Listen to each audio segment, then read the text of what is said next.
wabarakatuh dan selamat pagi. Nah, pada kesempatan kali ini saya akan menjelaskan kembali hasil praktikum percobaan 1 kimia dasar. Nah, adapun tujuan dari percobaan ini yaitu yang pertama, mengidentifikasi beberapa macam alat dan menggunakannya dengan benar.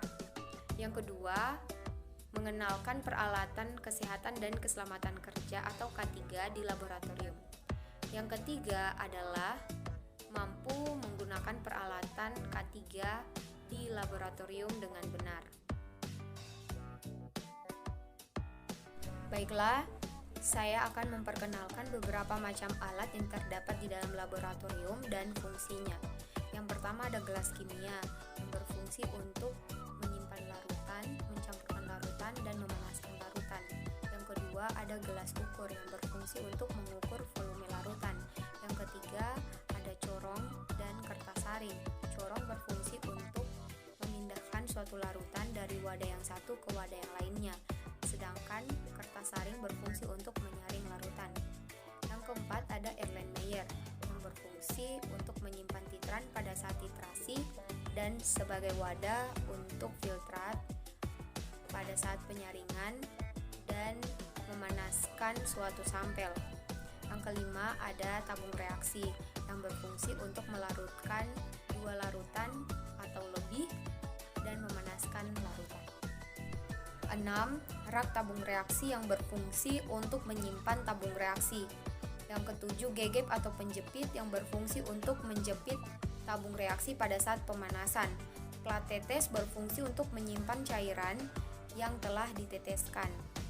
Yang ke-9, kaca arloji yang berfungsi untuk menimbang bahan kimia dan penutup gelas kimia pada saat penguapan. Ke-10, batang pengaduk yang berfungsi untuk mengaduk suatu larutan.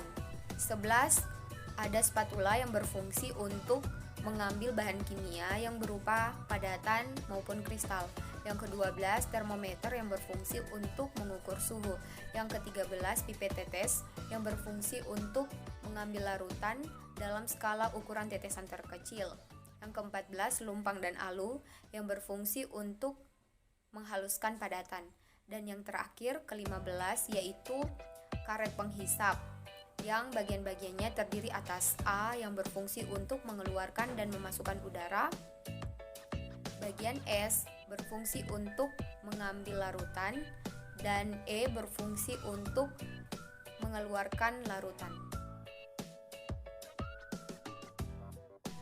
K3 atau kesehatan dan keselamatan kerja di dalam laboratorium merupakan segala upaya yang dilakukan untuk menjamin keselamatan, kesehatan, dan kesejahteraan para pekerja laboratorium dari risiko-risiko kecelakaan yang akan terjadi di dalam laboratorium.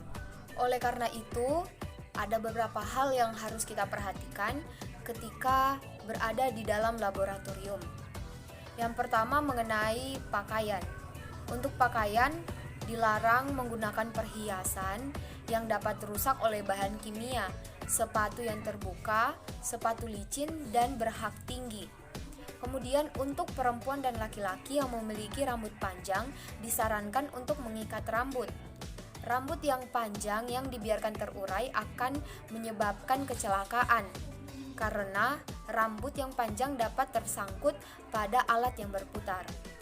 Yang terakhir, disarankan untuk menggunakan jas praktikum, sarung tangan, dan berbagai alat pelindung yang lainnya meskipun kita merasakan ketidaknyamanan pada saat praktikum. Hal berikutnya yaitu bekerja dengan bahan kimia. Yang pertama, hindari kontak langsung dengan bahan kimia. Yang kedua, hindari mencium bau langsung dari bahan kimia. Kemudian, dilarang mencium atau mencicipi bahan kimia tanpa ada perintah. Dan yang terakhir adalah bahan kimia mudah bereaksi dengan kulit, menimbulkan iritasi, pedih, atau gatal. Jadi, untuk menghindari kecelakaan yang dapat terjadi pada saat kita berada di dalam laboratorium, intinya kita hanya harus menaati peraturan-peraturan yang sudah ditetapkan, baik itu sebelum kita memasuki laboratorium maupun saat berada di dalam laboratorium dan juga pada saat meninggalkan laboratorium. Sekian materi yang dapat saya sampaikan mengenai pengenalan alat laboratorium dan K3. Saya ucapkan terima kasih. Wassalamualaikum warahmatullahi wabarakatuh dan selamat pagi.